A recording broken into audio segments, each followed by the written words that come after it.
Portogruaro è una frazione di San Donà. Come? Quando ho letto questo, ma come? Ho detto, no, è capo di un mandamento. No, no.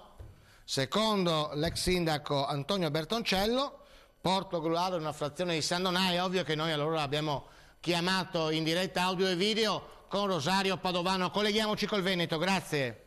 Grazie, prendiamo la linea dal Veneto, abbiamo invitato Antonio Bertoncello, ex sindaco di Portogruaro, per parlare della situazione politica attuale. Lei voleva in qualche modo replicare all'assessore provinciale Gasparotto che ai nostri microfoni di fronte alle nostre telecamere aveva detto insomma che la provincia nutre grande interesse per il Veneto orientale. Ma sì, io volevo precisare innanzitutto che nessun assessore in 2 mesi riesce a mettere a disposizione 3 milioni e 2 sugli interventi di edilizia scolastica, che peraltro sono di competenza provinciale, così come il fatto che possa mettere la provincia a disposizione 600.000 euro per la messa a norma dei suoi edifici.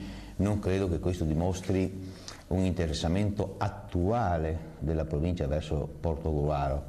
Io non voglio introdurre una sfida, ma vorrei che i consiglieri provinciali di Portogruaro affrontassero finalmente il tema, questo sì importante, e si potrebbe anche vedere se la provincia ha interesse su Portogruaro, sui problemi delle nomine della Fondazione Musicale Santa Cecilia, sul problema del teatro e quante risorse mette a disposizione la provincia su questa cosa molto importante che Portogruaro ha, che è la Fondazione Santa Cecilia, la scuola di musica, i master internazionali invernali e estivi, il teatro e la scuola di musica in modo particolare. Su questo misureremo l'interesse del sindaco di San Donà e degli assessori di Portogruaro sulla provincia, su Portogruaro. Per quanto riguarda poi tutta una serie di altre questioni... Il sindaco di San Donà è il presidente della provincia in questo ovviamente, caso. Credo che ormai lo hanno capito. Ah, vabbè, ma lei lo definisce sindaco di San Donà? Sì, sì. Qui stiamo parlando di argomenti di carattere provinciale. Sì, però voglio dire, credo che ormai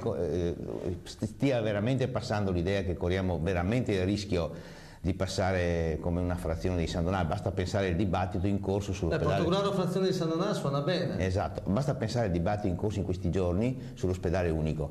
Ma voglio dire, il poco tempo che mi rimane vorrei vedere e verificare Cercavo un confronto con il Sì, volevo chiedere al direttore di Telepordenone se è in grado di mettere assieme un incontro con i 2 ex candidati sindaci per vedere come stanno le cose a un mese e mezzo dal nomina del commissario, perché magari al teatro, dove vuole, in qualsiasi luogo, solo per mettere in condizione i cittadini di essere informati rispetto alle accuse pesanti della campagna elettorale, oggi che è un po' meno teso il clima, di discutere seriamente cosa ha trovato il commissario a Portogruaro. Ringraziamo Antonio Bertoncello, la palla passerà a Tabaro in futuro, adesso invece la linea torna alla redazione centrale.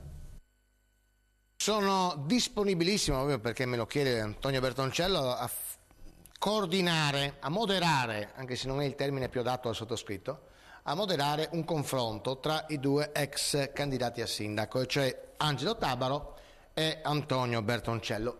Il teatro mi aggrada perché la vita, tutto sommato, è un'opera teatrale, come la politica. Ci sono i protagonisti, ci sono i comprimari, ci sono i registi e gli scenografi. E allora, cari amici, datevi da fare, io sono a vostra disposizione dopo le 20:30, durante il giorno lavoro e poi ho il TG, ma dopo le 20:30 sarò a Portogruaro in teatro assieme a voi. Perché no? Per questo confronto, per capire insomma dai 2 come le situazioni vanno evolvendosi in quel di Portogruaro. Attendo notizie utili.